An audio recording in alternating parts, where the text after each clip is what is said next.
Hello बच्चों, welcome to science theory channel. आज हम करने जा रहे हैं chapter 1 biology of class 12 sexual reproduction in flowering plants का पार्ट 2।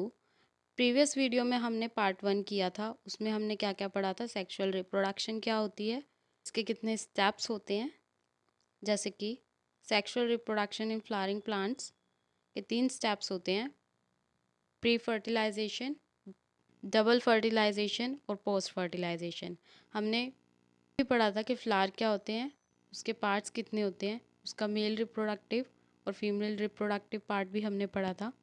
इस वीडियो में हम sexual reproduction in flowering plants के नेक्स्ट 2 मेजर स्टेप्स पढ़ने वाले हैं। प्री फर्टिलाइजेशन हम पढ़ चुके हैं, इस वीडियो में हम पढ़ेंगे डबल फर्टिलाइजेशन और post fertilisation structure and events. तो बेसिकली डबल फर्टिलाइजेशन क्या होता है?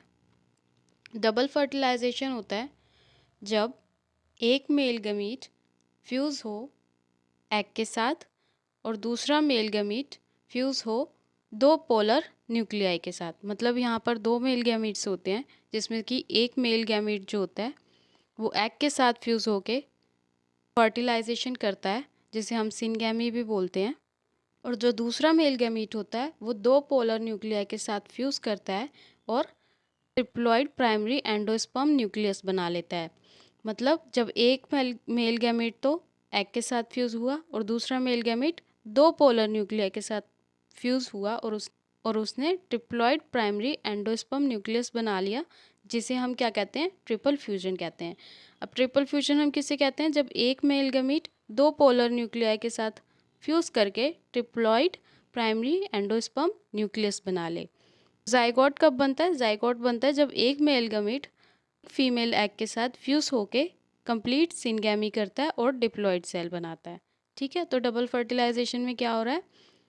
यहाँ पर दो मेल गैमीट्स हैं, जिसमें से एक मेल गैमीट जो है वो एग के साथ फ्यूज होता है और दूसरा मेल गैमीट जो है वो पोलर न्यूक्लियाई के साथ फ्यूज होता है। अब डबल फर्टिलाइजेशन होती कैसे? डबल फर्टिलाइजेशन होती है जब पोलन ग्रेन जो है वो स्टिग्मा पे फॉल करता है और पोलन ट्यूब के जरिए वो एंटर करता है सिनर्जीड्स में और वहाँ पर अपने दो मेल गैमीट को रिलीज करता है, जिसमें से एक मेल गैमीट जो है वो एग के साथ फ्यूज करती है और सिनगैमी का प्रोसेस पूरा करती है, मतलब फर्टिलाइजेशन करती है और डाइप्लॉइड सेल की फॉर्मेशन कर लेती है, जिसे हम क्या बोलते हैं? जाइगोट बोलते हैं। इस पिक्चर में देखिए, यहाँ पर ये जो है हमारा जाइगोट है। यहाँ पर क्या हुआ है? एक मेल गैमीट जो है वहाँ पे फ्यूज हुआ है एग के साथ, ठीक है, और उसने सिनगैमी की है। ठीक है, और जो दूसरा मेल गैमीट होता है हमारा वो फ्यूज करता है दो पोलर न्यूक्लियाई के साथ। ठीक है, और वो क्या फॉर्म करता है? Triploid primary endosperm nucleus. यहाँ पर देखिए, इसमें इसने क्या किया है? यहाँ पर triploid primary endosperm nucleus form किया है, जिसे हम क्या बोल रहे हैं? ट्रिपल फ्यूजन भी बोल रहे हैं। तो जैसे कि डबल फर्टिलाइजेशन में दो टाइप्स की फ्यूजन हो रही है, एक तो हमारी सिनगैमी हो रही है और एक ट्रिपल फ्यूजन हो रही है। ठीक है, किस में हो रही है? ये एम्ब्रियो सैक में हो रही है। ये हमारा एम्ब्रियो सैक है और इसमें हमारा क्या हो रहा है? जाइगोट भी बन रहा है और ट्रिप्लॉइड प्राइमरी एंडोस्पर्म न्यूक्लियस भी बन रहा है। ठीक है, तो इस फिनोमिना को हम क्या कहेंगे? डबल फर्टिलाइजेशन कहेंगे। क्या कहेंगे? डबल फर्टिलाइजेशन कहेंगे। अब इस पिक्चर में क्या दिख रहा है? ये जो सेंट्रल सेल है, ये जो सेंट्रल सेल है, ट्रिपल फ्यूजन के बाद क्या बन जाती है? प्राइमरी एंडोस्पर्म सेल बन जाती है और किस में डेवलप हो जाती है? एंडोस्पर्म में डेवलप हो जाती है। और जो हमारा जाइगोट है वो किस में डेवलप हो जाएगा? एम्ब्रियो में डेवलप हो जाएगा। इसका मतलब पहला तो हमारा जो मेल गैमीट है वो किसके साथ फ्यूज हुआ? एग के साथ फ्यूज हुआ और उसने क्या बना लिया? जाइगोट बना लिया। ठीक है, और दूसरा मेल गैमीट हमारे किसके साथ फ्यूज हुआ? टू पोलर न्यूक्लियाई के साथ फ्यूज हुआ और उसने क्या बनाया? ट्रिप्लॉइड प्राइमरी एंडोस्पर्म न्यूक्लियस बनाया। ठीक है, जब ये हमारा ट्रिपल फ्यूजन कंप्लीट हो जाता है, उसके बाद क्या होता है? जो हमारा जाइगोट है वो तो एम्ब्रियो में डेवलप हो जाता है और जो हमारा ट्रिप्लॉइड प्राइमरी एंडोस्पर्म न्यूक्लियस है वो किस में डेवलप हो जाता है? एंडोस्पर्म में डेवलप हो जाता है। ठीक है, ये हमारा डबल फर्टिलाइजेशन है। नेक्स्ट है हमारा पोस्ट फर्टिलाइजेशन। उसके स्ट्रक्चर्स कैसे होते हैं, इवेंट्स कैसे होते हैं, हम वो पढ़ लेते हैं। देखिए, पोस्ट फर्टिलाइजेशन क्या होता है? जब हमारा जो फ्लावर है उसके सारे इवेंट्स हो जाएं, मतलब प्री फर्टिलाइजेशन भी हो जाए और डबल फर्टिलाइजेशन भी हो जाए। और जो डबल फर्टिलाइजेशन के बाद का जितना भी प्रोसेस होता है उसे हम क्या बोलते हैं, पोस्ट फर्टिलाइजेशन इवेंट बोलते हैं। मतलब डबल फर्टिलाइजेशन में क्या हो रहा है, हमारी फर्टिलाइजेशन कंप्लीट हो रही है, अब फर्टिलाइजेशन होने के बाद क्या होगा, हमारे पोस्ट फर्टिलाइजेशन इवेंट्स होंगे। पोस्ट फर्टिलाइजेशन, पोस्ट का मतलब क्या होता है, बाद में, फर्टिलाइजेशन के बाद के जो इवेंट्स होंगे उसे हम क्या बोलेंगे, पोस्ट फर्टिलाइजेशन इवेंट्स बोलेंगे। अब इसमें कुछ मेजर इवेंट्स होते हैं पोस्ट फर्टिलाइजेशन के अंदर, जैसे कि development of endosperm, development of embryo और maturation of ovule into seed and maturation of ovary into fruit. तो हम इसे एक एक करके पढ़ लेते हैं। अब फॉर्मेशन ऑफ एंडोस्पर्म हमारा क्या है, इसमें क्या होता है, जो हमारा एंडोस्पर्म है वो एम्ब्रियो से पहले ही डेवलप हो जाता है। क्यों? क्योंकि जो एंडोस्पर्म की सेल्स होती हैं वो न्यूट्रिशन प्रोवाइड करती हैं एम्ब्रियो को। हमारा एंडोस्पर्म क्यों पहले डेवलप हो जाता है एम्ब्रियो से, वो इसलिए हो जाता है क्योंकि जो एंडोस्पर्म की सेल्स हैं, सेल्स ऑफ एंडोस्पर्म, वो क्या करती हैं, न्यूट्रिशन प्रोवाइड करती है हमारे एम्ब्रियो को। ठीक है। जो प्राइमरी एंडोस्पर्म न्यूक्लियस है वो बार बार डिवाइड होता रहता है, बार बार डिवाइड होता रहता है। क्यों डिवाइड होता रहता है? ताकि वो एक फ्री न्यूक्लियाई दे सके। और जो हमारी सेल की वॉल बनेगी, जो सेल होगी हमारी, उसकी जो वॉल बनेगी उसकी वो फॉर्मेशन बाद में होगी, फ्री न्यूक्लियर एंडोस्पर्म के बाद में होगी, जिसकी वजह से क्या होगा, जो हमारा रिजल्ट करेगा सेलुलर एंडोस्पर्म में। और जो हमारा एंडोस्पर्म होगा वो या तो फुली कंज्यूम्ड होगा बाय द एम्ब्रियो या फिर रिटेन्ड होगा in a mature seeds. The endosperm may be either fully consumed by the growing embryo as peas and beans or retained in a mature seeds as in coconut and castor। ठीक है, इतना समझ आया। Next है हमारा development of embryo. अब हमारा endosperm है वो तो फॉर्म हो चुका है, अब क्या होगा, एम्ब्रियो बनेगा और एंडोस्पर्म इसे क्या करेगा, न्यूट्रिशन प्रोवाइड करेगा। एंडोस्पर्म की जो सेल होगी वो क्या करेगा, इसे न्यूट्रिशन प्रोवाइड करेगा, किसको, एम्ब्रियो को। ठीक है। एम्ब्रियो जो है वो डेवलप होती है एट द माइक्रोपाइलर एंड। ये देखिए इस पिक्चर में माइक्रोपाइलर एंड कौन सा है हमारा, ये हमारा माइक्रोपाइलर एंड है जो कि बेस में प्रेजेंट है। अब क्या होगा, जो हमारा एम्ब्रियो होगा वो माइक्रोपाइलर एंड में डेवलप करेगा, जहाँ पे जाइगोट जो होगा हमारा सिचुएटेड होगा। ठीक है। जाइगोट क्या करेगा, जाइगोट सबसे पहले प्रो एम्ब्रियो को राइज करेगा और उसके बाद क्या होगा, ये जाइगोट जो है पहले प्रो एम्ब्रियो बनाएगा, फिर ग्लोबुलर शेप बनाएगा, फिर हार्ट शेप बनाएगा, फिर उसके बाद क्या करेगा, वो एक एम्ब्रियो को मैच्योर एम्ब्रियो में डेवलप कर देगा। ठीक है। जो हमारा टिपिकल डाइकोट एम्ब्रियो होगा वो कंसिस्ट करेगा एम्ब्रियोनल एक्सिस को और 2 कॉटलिडन्स को। यहाँ पर जो डाइकोट होता है, डाई का मतलब हो गया 2, कोट का मतलब हो गया कॉटलिडन्स। अगर मैं यहाँ पर मोनोकोट बोलती तो क्या होता, मोनो मतलब सिंगल, एक, और कोट मतलब कॉटलिडन। ठीक है। तो यहाँ पे क्या हो रहा है, जो हमारा डाइकोट होगा, डाइकोट एम्ब्रियो होगा, वो किससे कंसिस्ट करेगा, एम्ब्रियोनल एक्सिस को और 2 कॉटलिडन्स को।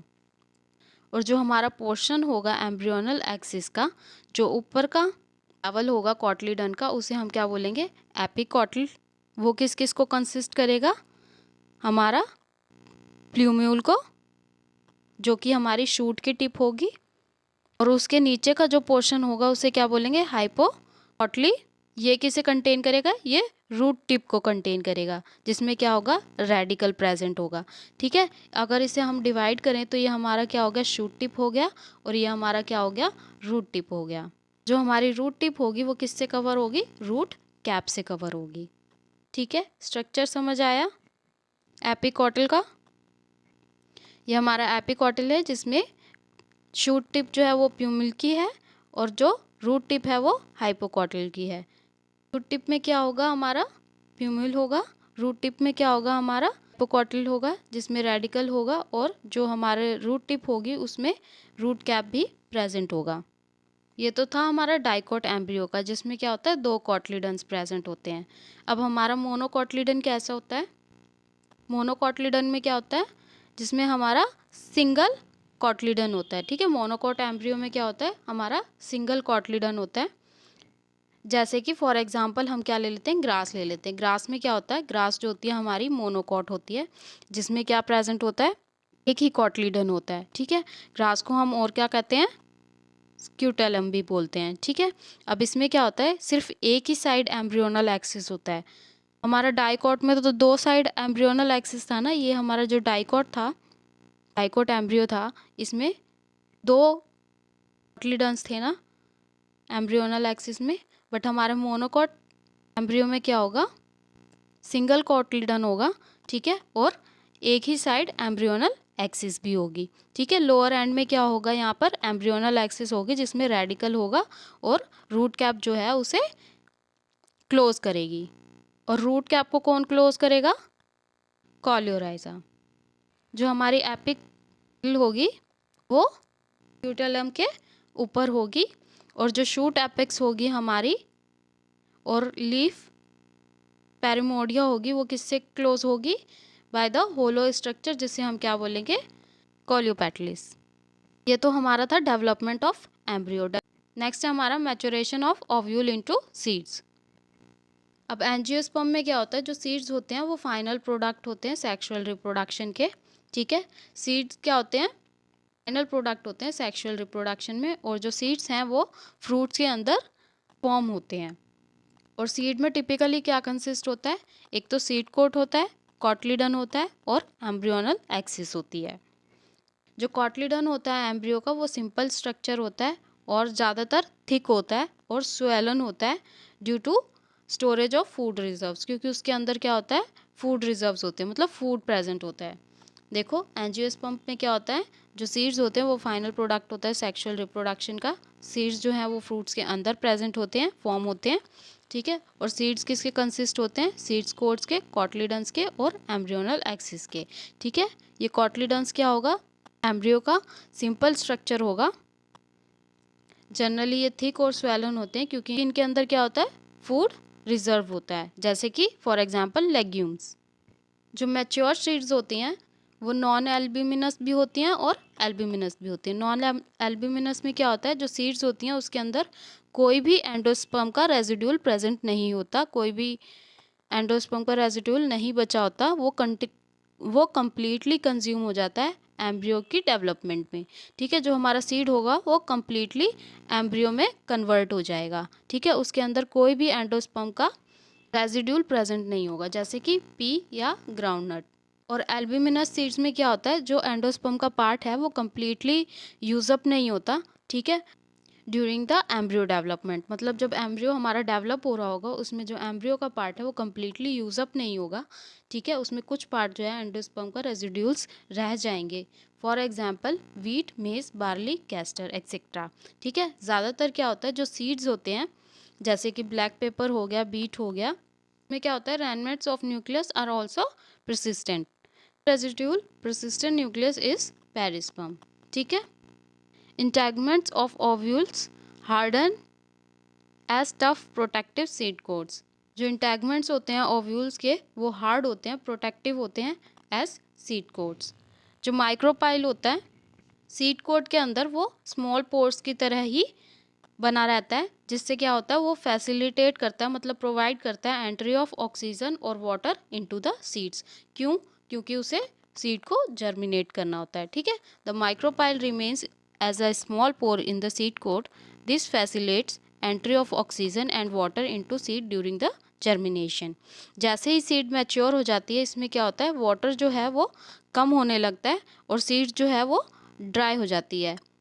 उसके अंदर कितना परसेंट रह जाता है, 10 to 15% मॉइस्चर ही रह जाता है सीड के अंदर, बाकी सब क्या हो जाता है, वो ड्राई हो जाता है। जनरली क्या होता है, जो हमारा एम्ब्रियो है वो उसकी जो एक्टिविटी होती है, मेटाबॉलिक एक्टिविटी होती है, वो स्लो डाउन हो जाती है, जिसकी वजह से एम्ब्रियो जो है हमारा इनएक्टिव हो जाता है और एक स्टेज आ जाती है जिसे हम डॉर्मेंसी भी बोलते हैं। अब डॉर्मेंसी हम किसे बोलते हैं, हम डॉर्मेंसी उसे बोलते हैं जब एक ऐसी स्टेज आ जाए जहाँ पे हमारा एम्ब्रियो जो है वो काम करना बंद कर दे, इनएक्टिव हो जाए, उसमें कोई मेटाबॉलिक एक्टिविटी ना हो रही हो और एम्ब्रियो जो है उसकी डेवलपमेंट जो है वो स्लो डाउन हो जाए या रुक जाए, तो उसे हम क्या बोलते हैं, डॉर्मेंसी बोलते हैं। ठीक है, कुछ फेवरेबल कंडीशंस ऐसे होते हैं जिसमें जो सीड्स है वो दोबारा जर्मिनेट होना शुरू हो जाती है, ठीक है, और दोबारा मॉइस्चर लेना शुरू कर देती है और एक सूटेबल टेम्परेचर में आ जाती है और मॉइस्चर ऑक्सीजन सब उस सीड के अंदर प्रोवाइड होने लगता है कुछ स्टेज में, कुछ फेवरेबल कंडीशंस में, जिसके बाद वो क्या होती है, सीड दोबारा जर्मिनेट होने लगती है। बट ज़्यादातर क्या होता है, एक ऐसी इनएक्टिव स्टेज हो जाती है जिसमें क्या होता है, जो एम्ब्रियो है वो स्लो डाउन हो जाता है या अपनी एक्टिविटी को, मेटाबॉलिक एक्टिविटी को रोक देता है और डोरमेंसी की स्टेज में चला जाता है।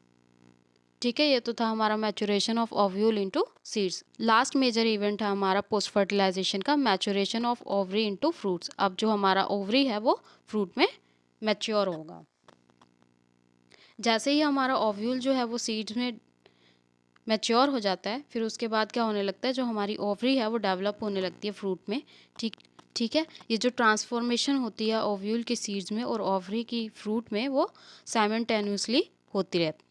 वॉल्स होती हैं ओवरी की, वो डेवलप हो जाती हैं फ्रूट के वॉल में, जिसे हम क्या बोलते हैं, पेरिकार्प बोलते हैं। और जो फ्रूट होता है या तो वो फ्लैशी होगा या फिर वो ड्राई होगा। फ्लैशी कब होगा, जैसे कि गवावा, ऑरेंज, मैंगो, ये सब देखा होगा, ठीक है। इसके जो वॉल्स हैं फ्रूट के, वो कैसे होते हैं, फ्लैशी होते हैं। और जो ग्राउंडनट, मस्टर्ड, ये सब होते हैं, उसके जो वॉल है फ्रूट का, वो कैसा होता है, ड्राई होता है। ज़्यादातर प्लांट्स में क्या होता है, जो फ्रूट होता है वो ओवरी से ही डेवलप होता है। और जब फ्रूट जो है हमारा कंप्लीटली ओवरी से ही डेवलप हो, तो उसे हम क्या बोलते हैं, ट्रू फ्रूट बोलते हैं। बट कुछ प्लांट्स में क्या होता है, हमारा जो फ्रूट है वो फ्लोरल पार्ट से भी डेवलप हो जाता है ओवरी की जगह।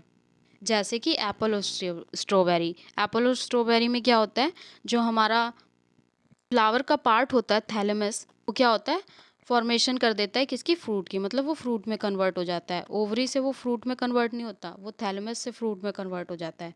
ठीक है, इस तरह के जो फॉर्मेशन होता है फ्रूट का फ्लावर के पार्ट से, उसे हम क्या बोलते हैं, फॉल्स फ्रूट कहते हैं। ठीक है, ट्रू फ्रूट्स हमारे कौन से हो गए, जब ओवरी डेवलप हो फ्रूट में। और फॉल्स फ्रूट हमारे कौन से हो गए, जब कोई फ्लोरल पार्ट हमारा डेवलप हो जाए फ्रूट में। ठीक है, उसे हम क्या बोलेंगे, फॉल्स फ्रूट बोलेंगे। पर ज़्यादातर स्पीसीज़ में क्या होता है, जो फ्रूट्स हैं वो फर्टिलाइजेशन के बाद ही होते हैं, पर कुछ फ्रूट्स में क्या होता है, वो बिना फर्टिलाइजेशन के हो जाते हैं। जब हमारे फ्रूट्स जो हैं बिना फर्टिलाइजेशन के हो जाए, उसे हम क्या बोलेंगे, पार्थेनोकार्पिक फ्रूट्स। जैसे कि बनाना, जो हमारा बनाना है वो बिना फर्टिलाइजेशन के ही हो जाता है, और वो बिना फर्टिलाइजेशन के वो फ्रूट जो है वो डेवलप हो जाता है, जैसे कि बनाना में। अब हमने क्या पढ़ लिया इसमें, जब हमारा ओव्यूल जो है वो सीड में कन्वर्ट हो जाए और हमारी ओवरी जो है वो फ्रूट में कन्वर्ट हो जाए साइमल्टेनियसली, ठीक है, वो क्या हो रहा है, हमारा maturation of ovary into fruit हो रहा है। फ्रूट में क्या होता है, ये ओवरी जो है वो अपने वॉल डेवलप कर लेती है, जिसे हम पेरिकार्प बोलते हैं। ठीक है, कुछ कहीं किसी फ्रूट्स में ये वॉल्स जो है वो फ्लैशी होती है और किसी में क्या होती है, हार्ड होती है। ठीक है, ट्रू फ्रूट्स हमारे क्या होते हैं, जब हमारे फ्रूट्स जो हैं वो ओवरी से डेवलप हो, मतलब ओवरी जो है वो फ्रूट में डेवलप हो। और कुछ प्लांट्स में क्या होता है, जो फ्लोरल पार्ट होता है वो डेवलप कर देता है फ्रूट्स को। ठीक है, हम क्या बोलते हैं, फॉल्स फ्रूट कहते हैं। ठीक है, ज़्यादातर जो हमारे फ्रूट्स होते हैं वो फर्टिलाइजेशन की वजह से ही होते हैं, बट कुछ प्लांट्स होते हैं जिसमें जो हमारे फ्रूट्स हैं बिना फर्टिलाइजेशन के हो जाते हैं, जिसे हम क्या बोलते हैं, पार्थेनोकार्पिक फ्रूट्स, जैसे कि बनाना। इतना समझ आया। ये तो हमारा हो गया था पोस्ट फर्टिलाइजेशन इवेंट्स, जिसमें हमने 4 मेजर स्टेप्स पढ़े। पहला, फॉर्मेशन ऑफ एंडोस्पर्म। दूसरा, डेवलपमेंट ऑफ एम्ब्रियो। तीसरा हमने पढ़ा maturation of ovule into seeds. चौथा हमने पढ़ा maturation of ovary into fruits. अब कुछ टर्म्स हैं हमारी, जैसे एपोमिक्सिस और एम्ब्रियोनी। अब हम उसे पढ़ लेते हैं, क्योंकि तो एपोमिक्सिस क्या होती है, प्लांट्स जो होते हैं वो बिना फर्टिलाइजेशन के सीड्स जब प्रोड्यूस कर दें, उस सीड के फॉर्मेशन के प्रोसेस को हम क्या बोलते हैं, एपोमिक्सिस। मतलब कुछ प्लांट्स जो हैं वो बिना फर्टिलाइजेशन के सीड को प्रोड्यूस कर देते हैं। ठीक है, और यही जो प्रोसेस होता है सीड की फॉर्मेशन का, उसे हम क्या बोलते हैं, एपोमिक्सिस, जब बिना फर्टिलाइजेशन के सीड प्रोड्यूस हो। ठीक है, एपोमिक्सिस क्या होती है, वो मिमिक होती है सेक्सुअल रिप्रोडक्शन की। मतलब इसमें सेक्सुअल रिप्रोडक्शन होता नहीं, बट वो ऐसा दिखाया जाता है कि उसमें सेक्सुअल रिप्रोडक्शन हुआ है, पर एक्चुअल में ये क्या होता है, असेक्सुअल रिप्रोडक्शन होता है। कुछ स्पीसीज में क्या होता है, जो एपोमिक्सिस होती है वो अकर होती है as diploid egg cells without meiosis. मतलब मियोसिस क्या होता है, मियोसिस एक सेल डिवीजन प्रोसेस होता है, ठीक है। बिना सेल डिवीजन के प्रोसेस के ये डायप्लॉइड एग सेल्स बना देती है एपोमिक्सिस कुछ स्पीसीज में, और क्या होता है वो डेवलप हो जाती है एम्ब्रियो में बिना किसी फर्टिलाइजेशन के, ठीक है। कुछ वेराइटीज़ हैं सिट्रस और मैंगो की, इसमें क्या होता है जो न्यूक्लियस सेल है वो डिवाइड हो जाती है into embryo sac to develop the embryos. उस केसेस में क्या होता है, हर एक ओव्यूल होता है उसके पास सेवरल एम्ब्रियोस होते हैं, और उस कंडीशन को हम क्या बोलते हैं, पॉली एम्ब्रियोनी। पॉली का मतलब क्या होता है, बहुत सारी, ठीक है। एम्ब्रियोनी वही एम्ब्रियो, ठीक है। तो पॉली एम्ब्रियोनी क्या होगी, उसमें बहुत सारे एम्ब्रियोस जो होंगे वो प्रेजेंट होंगे, किसके अंदर, ओव्यूल के अंदर। उस स्टेज को हम क्या बोलेंगे, पॉली एम्ब्रियोनी स्टेज बोलेंगे। जो एपोमिक्सिस होती है वो इम्पॉर्टेंट होती है हाइब्रिड वेराइटीज़ को बनाने के लिए, फ्रूट की हाइब्रिड वेराइटीज़ को बनाने के लिए, हाइब्रिड वेराइटीज़ ऑफ वेजिटेबल्स बनाने के लिए, क्योंकि ये इंक्रीज करती है क्रॉप यील्ड्स को कई गुना ज़्यादा, ठीक है। बिना किसी सेक्सुअल रिप्रोडक्शन के, बिना किसी फर्टिलाइजेशन के हम एपोमिक्सिस को यूज़ करते हैं अपनी क्रॉप यील्ड को मल्टीफोल्ड करने के लिए, ठीक है बच्चों। दोनों टर्म समझ आई। एपोमिक्सिस क्या होती है, जब हम प्रोडक्शन करते हैं सीड के बिना फर्टिलाइजेशन के, उससे हम एपोमिक्सिस कह देते हैं, ठीक है। ये किस लिए इम्पोर्टेंट होती है, ये हाइब्रिड बनाने के लिए इम्पोर्टेंट होती है फ्रूट्स और वेजिटेबल्स को, और ये इंक्रीज कर देती है हमारी क्रॉप यील्ड को, ठीक है। पॉली एम्ब्रियोनी क्या होती है, पॉली एम्ब्रियोनी होती है जब जब हमारा न्यूक्लियस सेल जो है वो डिवाइड हो जाए एम्ब्रियो सैक में और डेवलप कर ले एम्ब्रियो, ठीक है। उस केसेस में क्या होता है, जो एम्ब्रियो होता है बहुत सारे एम्ब्रियोज को कंसिस्ट करता है, बहुत सारे एम्ब्रियोज को कंटेन करता है, और उस कंडीशन को हम क्या बोल देते हैं, पॉली एम्ब्रियोन बोल देते हैं। ये तो था हमारा डबल फर्टिलाइजेशन और post fertilisation event sexual reproduction in flowering plants के अंदर। प्री फर्टिलाइजेशन इवेंट जो है हम पार्ट 1 में पढ़ चुके हैं। अगर आपको पढ़ना हो वो, तो उस वीडियो का लिंक जो है मैं अपने डिस्क्रिप्शन में डाल दूँगी। इस चैप्टर की कंप्लीट पीडीएफ जो है वो मैं लिंक में डाल दूँगी, वहाँ से आप पढ़ लेना। और अगर आपको ये वीडियो पसंद आई हो तो लाइक कर दें, अगर आप इस चैनल पर नए हैं तो सब्सक्राइब कर दें, और बेल आइकन ज़रूर दबा दें, जिससे कि आपको नेक्स्ट वीडियो का नोटिफिकेशन जो है वो सबसे पहले मिल जाए। वीडियो को पूरा देखने के लिए थैंक यू सो मच। मिलती हूँ आपको नेक्स्ट वीडियो में नए चैप्टर के साथ। तब तक के लिए अपना ध्यान रखें। Thank you, take care, bye bye.